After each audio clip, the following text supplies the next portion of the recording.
নমস্কার। মানব সংবাদ ফেসবুক শুরু করছি। সময় হয়ে গেছে, সময় মেনে চলা আমাদের রীতি নীতি ঐতিহ্য বলতে পারেন। আপনারা গত রবিবার যারা অনলাইনে ছিলেন এবং যারা অনলাইন অনুষ্ঠান দেখেছেন, তাদের কাছ থেকে যে ফিডব্যাক আমরা পেয়েছি তাতে সত্যি সত্যি আমরা আপ্লুত। এত মানুষ আমাদেরকে অভিনন্দন জানিয়েছেন। তাদের উদ্দেশ্যে আমি বলি, আমরা আমাদের মতো চলি, শৃঙ্খলা মেনে চলি, সময় মেনে চলি। যারা সময়ের সঙ্গে তাল দিতে পারবেন তারা থাকবেন, যারা পারবেন না তারা ছিটকে বেরিয়ে যাবেন। সেদিনও তাই হয়েছে। ৩-৪ জন যাদের আসার কথা ছিল তারা সময়ে আসেননি, কাজেই তারা বেরিয়ে গেছেন। মানে তাদেরকে আর নেওয়া হয়নি, তাদের কথা শোনা হয়নি। তো সেই নিয়ম মেনেই আজকেও আমরা অনুষ্ঠান শুরু করেছি, লাইভ। ওই বলছো বলে বলছি, না হলে বলতাম নাই। কয়েকদিন ধরে অনেকেই অনেক রকম বলছেন যে এত বড় ঘটনা রাজ্যে হয়ে গেল, অথচ আপনার লাইভে আমরা কোনো আলোচনা শুনলাম না। কি এমন ঘটনা? না এরকম অসময়ে মুকুল ঝরে গেল। মুকুল ঝরে গেল, মুকুল ছিল কোথায় যে ঝরবে? মুকুল তো আম হয়ে গেছে, আর মুকুল আছে কোথায়? যে ঝরবার প্রশ্ন আসছে কোথায়? এখন কি মুকুল ঝরে নাকি? ঝরে না। হ্যাঁ, তবে মুকুল না হলেও মুকুলদের মতো আরও যেসব ঘটনা হয়েছে তা নিয়ে 2-4 কথা আমাদের বলা উচিত বলেই আজকে বলছি। তার আগে একটা জরুরি কথা বলি। অনেক বুদ্ধিশুদ্ধি, আমরা সারা পৃথিবীর লোককে কিছু বুদ্ধি বাতলে দেওয়ার মতো পথে এসেছি। কি বুদ্ধি? না, 5 মিনিটে 2 কোটি টাকাকে একবার 18 কোটি করা যায়, এই বুদ্ধি আমরা রপ্ত করেছি 5 মিনিটে। তবে সেই বুদ্ধি যদি আপনাদের শিখতে হয় তাহলে আপনাকে সোজা চলে যেতে হবে রামচন্দ্র কাছে, ভগবান রামচন্দ্র, পুরুষোত্তম, মর্যাদা পুরুষোত্তম রামচন্দ্রের কাছে। সেখানে গেলেই আপনার ওই বিদ্যা শিখে নিয়ে চলে আসবেন। ওখানে এক তেওয়ারি আর এক আনসারি, তার কাছে যাবেন, তারা বুঝিয়ে দেবে যে 2 কোটিকে কি কয়েক মিনিটের মধ্যে কিভাবে 18 কোটি করা যায়। এটা নিয়ে এখন সারা মিডিয়া ট্রেন্ডিং চলছে, চলুক। সেই ট্রেন্ডিংয়ে জাস্ট একটু হদিশ আপনাদের শুনিয়ে দিলাম, যদি কেউ না শুনে থাকেন। আশা করি সকলেই জেনে গেছেন, সোশ্যাল মিডিয়ার যুগে এখন সবাই সব জেনে যাচ্ছে। তা যে নিয়ে আলোচনা করব বলছি যে দল বদল। এই দল বদল কথাটা কবে এসেছে এক্স্যাক্টলি বলা মুশকিল। দল ভাঙা কথাটা আমরা জানি, দল ভেঙে অন্য দল তৈরি হয়, এ কথাগুলো আমরা আগে জানতাম। তবে দল বদল কবে হয়ে গেল, এই দল থেকে ও দল, এই ডাল কা পঞ্চি উস ডাল মে গিয়া, এই সবগুলো কবে হলো তার সঠিক দিন তারিখ বলা খুব মুশকিল। তবে বাহাদুরি দিতে হয় যে পাশ্চাত্য শিক্ষায় শিক্ষিত এক ব্যক্তি, যিনি প্রধানমন্ত্রী হয়েছিলেন কয়েক বছরের জন্যে, তিনি কত দূরদর্শী ছিলেন। তিনি প্রথম নিয়ে আসেন দল বদলের আইন। তিনি আর কেউ নন, যাকে ব্রুটালি খুন করা হয়েছিল জঙ্গি দিয়ে, সেই রাজীব গান্ধী। তিনি প্রধানমন্ত্রী থাকাকালীন অ্যান্টি ডিফেকশন ল এনেছিলেন, যেখানে বলা হয়েছিল কেউ যদি কোনো নির্বাচিত সদস্য দল বদল করেন তাহলে তার সদস্যপদ চলে যাবে। আর যদি কোনো দল থেকে একসঙ্গে 1/3 মানে ধরুন 100 লোকের মধ্যে 33 জন বা 34 জন বেরিয়ে এলেন, তাহলে সেটা অ্যান্টি ডিফেকশন লয়ের আন্ডারে পড়বে না। এটা হচ্ছে আইনের নির্যাস। কিন্তু আইন তো হলেই হবে না, আইন মানে কে? আইন তো সরকারই মানে না, তো অন্য লোক কেন মানবে না? জন্য লক্ষ লক্ষ কেস সরকারের বিরুদ্ধেই পড়ে আছে বিভিন্ন আদালতে, আদালত অবমাননার কেস। সেগুলো বেশিরভাগই হচ্ছে কোর্ট, বিভিন্ন কোর্ট, সে নিচু থেকে আরম্ভ করে সুপ্রিম কোর্ট পর্যন্ত নানা রকমের, নানা ধরনের, নানা বিষয়ে অর্ডার দিয়েছেন, কিন্তু সেগুলোই সরকার মানেনি। অন্য লোক না মানলে তার বিরুদ্ধে আদালত অবমাননা, সেই কেস সঙ্গে সঙ্গে ধরা হয়। যেমন আপনারা দেখলেন প্রশান্ত ভূষণের কেস, একদম কন্টিনিউয়াস হিয়ারিং হয়ে তাকে 1 টাকা জরিমানা করে বিরাট কাজের কাজ করে দিলেন। এমন কাজের কাজ করে দিলেন যে কয়েক মাসের মধ্যেই একবার হিউম্যান রাইট কমিশনের চেয়ারম্যান হয়ে গেলেন। এত তার মাহাত্ম্য। এটা হলো একটা বিষয়। সেই দলবদলের ঘটনা বিগত 30-40 বছর ধরে আমরা প্রতিনিয়ত দেখতে পাচ্ছি। এক সময় আমরা কি দেখেছিলাম, যে ভজনলাল, হরিয়ানার মুখ্যমন্ত্রী, গোটা দলকে নিয়ে চলে এলেন, এটা আমরা দেখেছি। আর আমাদের এখানে তৃণমূল কংগ্রেস তৈরি হলো কংগ্রেস থেকে, সেখানে দল বদলের কোনো প্রশ্ন হলো না। তার কারণ তারা নতুন দলের নাম দিল। কেউ যদি দল থেকে বেরিয়ে নতুন দলের প্রতিষ্ঠা করেন, তাহলে সেটা দল বদলের মধ্যে পড়বে না।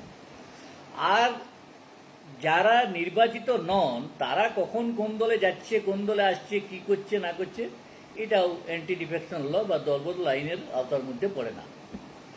দলবদলের আওতার মধ্যে পড়বে সেগুলি যারা নির্বাচিত হয়ে সাংসদ বা বিধায়ক হয়েছেন, আর এই দল থেকে যে দলে তারা নির্বাচিত হলেন, তারপরেই তারা দল থেকে ওই সদস্য পদ থেকে পদত্যাগ না করে অন্য দলে চলে গেলেন, তাদের বিরুদ্ধেই অ্যান্টি ডিফেকশন ল। আমরা কি দেখেছি, আমাদের অভিজ্ঞতা কি? আপনারা যদি 1998, 99, 2000 এইসব সালগুলোতে যান, আমাদের এখানে এই রাজ্যের কথা আমি বলছি, এই রাজ্যে আপনারা একজন নানা যে লুটুকুড়া বলে একজন মন্ত্রী আছেন, সবসময় মন্ত্রী, এটার নাম হচ্ছে সুব্রত মুখার্জি। তিনি কখন কোন দলে ছিলেন কেউ মনে করতে পারবেন? কখনো কংগ্রেস, কখনো তৃণমূল, কখনো কংগ্রেস, কখনো তৃণমূল। আপনার পরবর্তীকালে মানস ভূঁইয়া, বিধানসভার ভিতরে কংগ্রেস, বাইরে তৃণমূল। আর স্পিকার মহোদয়, এই ব্যাপারে যার ক্ষমতা সবচেয়ে বেশি, তিনি চোখ বন্ধ করে থেকে গেলেন, আমরা ও নিয়ে কিছু বলবো না। এত এত লোক কংগ্রেস থেকে চলে এলেন, আরও অন্যান্য দল থেকে চলে এলেন তৃণমূল কংগ্রেসে, কিন্তু তিনি চোখ বন্ধ করে রাখলেন, ওদের কোনো মীমাংসা কোনোদিন করলেন না, কেসটা টেকাবি করলেন না। ফলে তার সময় শেষ হয়ে গেল, সুন্দর দলবদল করে দিব্যি চালিয়ে গেল গোটা পিরিয়ডটা। অন্য দলেও গেল, মানুষের সঙ্গে বেইমানি করলেন। যে দলের প্রার্থী হয়ে তারা দাঁড়িয়েছিলেন, সেই দল থেকে অন্য দলে চলে গেলেন। যারা নির্বাচিত করল, তাদের সঙ্গে কোনো কথাবার্তা না বলে, তাদেরকে না জানিয়ে চলে গেল। অথচ তার এমএলএ পদ গেল না, যেটা যাওয়া উচিত ছিল। তার কারণ তারা একসঙ্গে কেউ জানে। বাংলায় এরকম ঘটনা হয়নি যে কোনো দলের 1/3 একসঙ্গে গেছে। তাইলে যতগুলো লোক দলবদল করেছিল, সবারই এই আওতায় আসা দরকার, সবারই সদস্যপদ খারিজ হওয়া দরকার, কিন্তু তা হচ্ছে না। রাজনীতির অর্থ, রাজনীতির যদি ব্যুৎপত্তিগত অর্থ যাই হোক না কেন, রাজনীতির একটা অর্থ, আমি অন্তত যতটুকু বলছি, যেখানে কোনো নীতি নাই সেটাকে বলে রাজনীতি।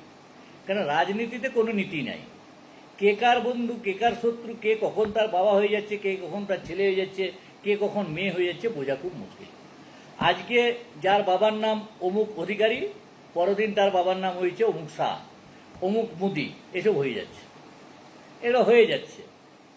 তা এতে কোনো অসুবিধা নেই, এটা হতে পারে, হতে পারে। কারণ সেই একই রকমের একটা কেস যেটা আমরা এখন আলোচনার মধ্যে আসছে, কোথাও বলছে এটা ওখানে পাঠানো হয়েছিল ওকে, আবার কেউ বলছে না না ওখানে ক্ষমতা পেল না তার জন্য এখানে এলো।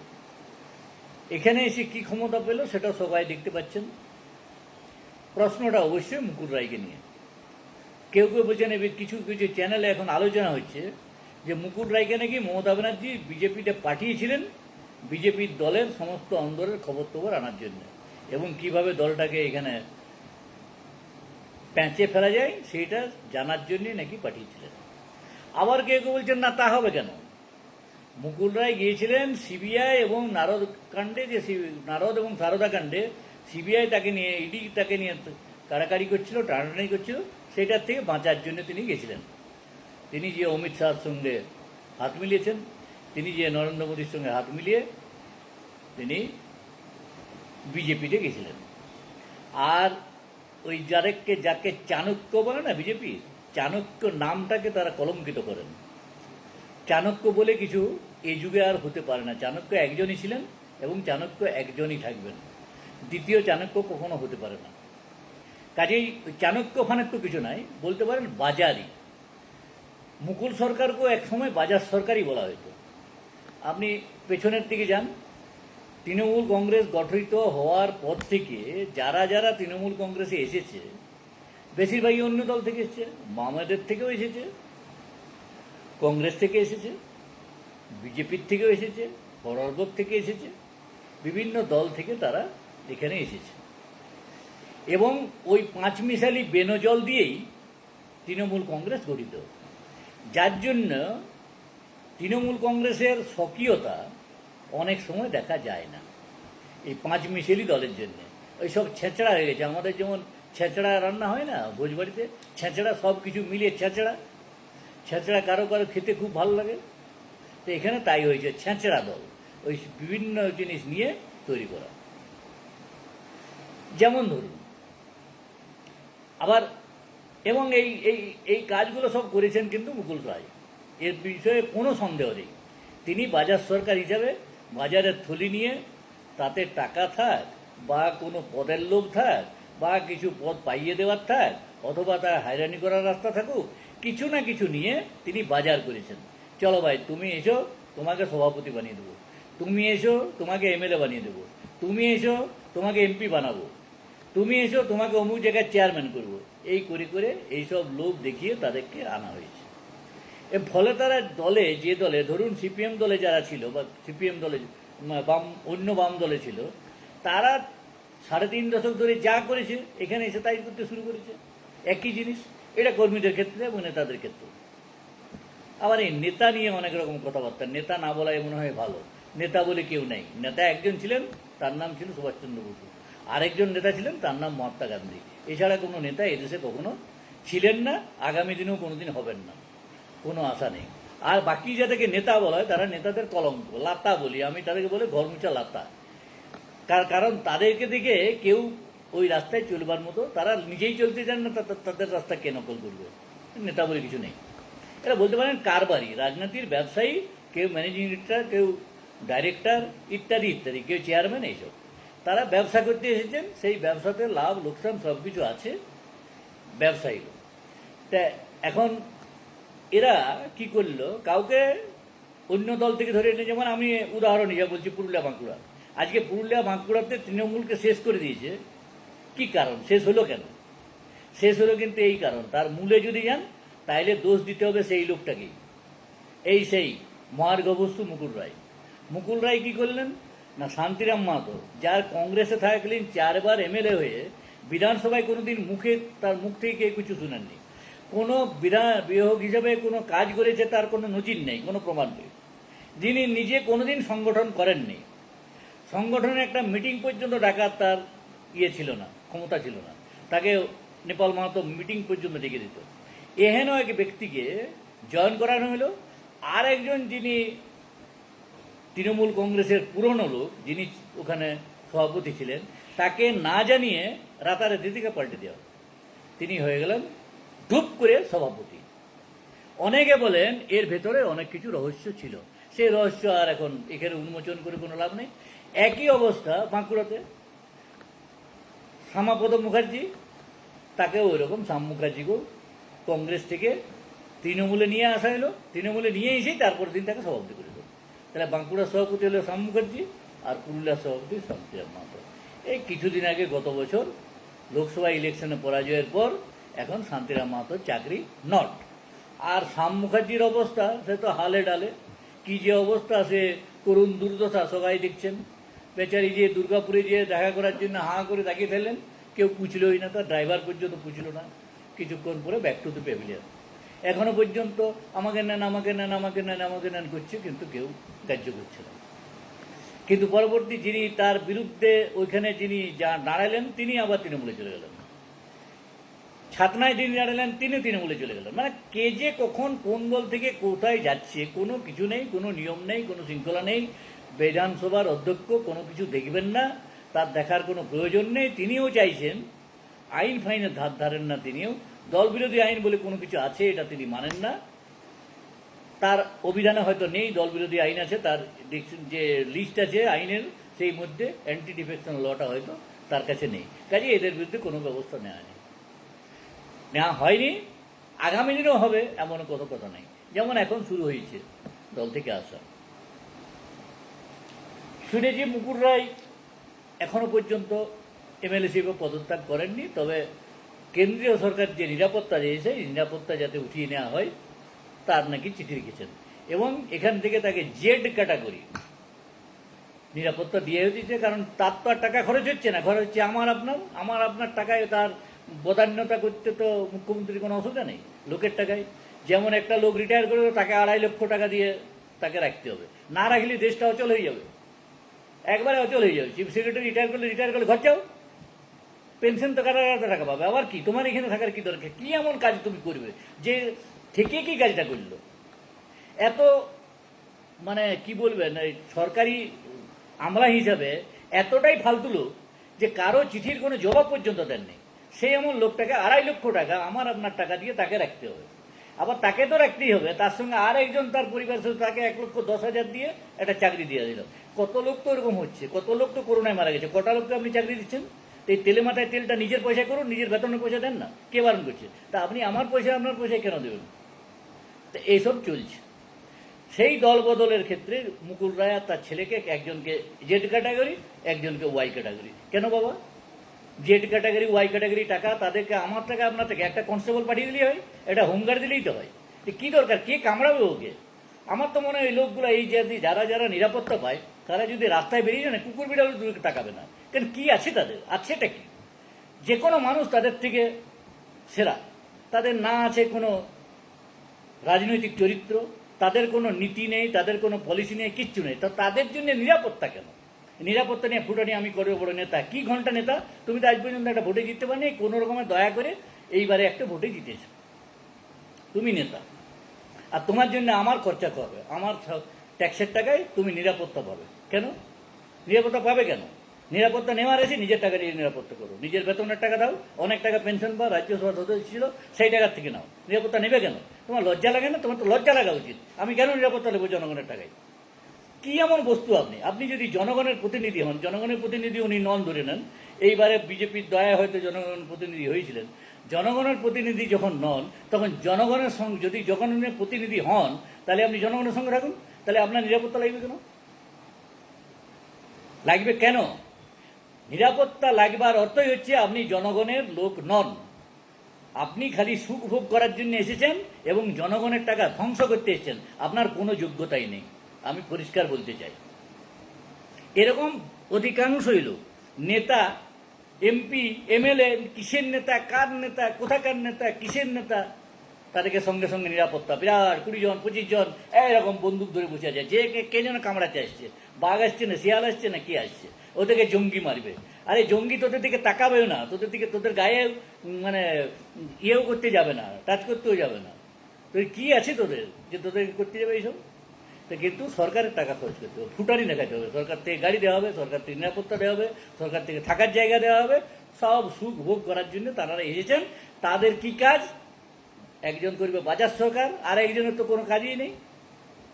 আর তিনি লজ্জা বলে যদি কিছু থাকতো তাহলে কি আর খোকাবাবুর আন্ডারে তিনি জয়েন করতেন আর খোকাবাবুর আন্ডারে তিনি থাকতেন?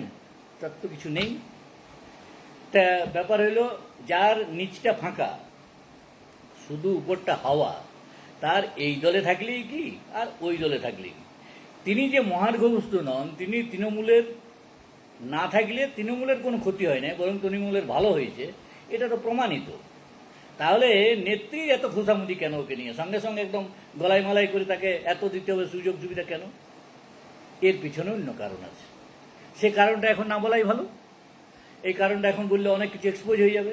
এই কারণটা বলার দরকার নেই। এই কারণটা অনেকেই জানেন, যারা রাজনীতিক নেতাদেরকে, রাজনীতিক লোকদেরকে দেখেন, তারা সকলেই জানেন কিসের জন্য কি হচ্ছে, কোথায় কি আছে, সব আছে। ব্যাপারটা পুরোটাই খোলামেলা, খালি মানুষ বলছেন না। এখন এই দল বদল করেছে, দল বদলে কিছু হবে না। একজন বলছেন ওই যে আমাদের এখন কি বলে ওই বিজেপির হয়েছেন বিরোধী দলনেতা, যিনি রোজই সকালে ছুটছেন খালি জগদীপ ধনকারের কাছে, বিরাট রাজ্যপাল, বিজেপির অফিস খুলে বসে আছেন, তার কাছে ছুটছে। দলবদল নীতিটা তিনি নাকি করবে। আরে দলবদল নীতি করতে হলে তোর বাপটাকে আগে ঠিক কর না, তোর বাপের সদস্য পদটা আগে প্রত্যাগ করা, সেটা তো করাতে পারছিস না। এই তো তোদের কাজ করব না। এখন দলবদল আইনটাকে আমার মনে হয় উচিত ছিল বিজেপি সরকারের যে রিপিল করে দাও, সোজাসুজি তুলে দাও।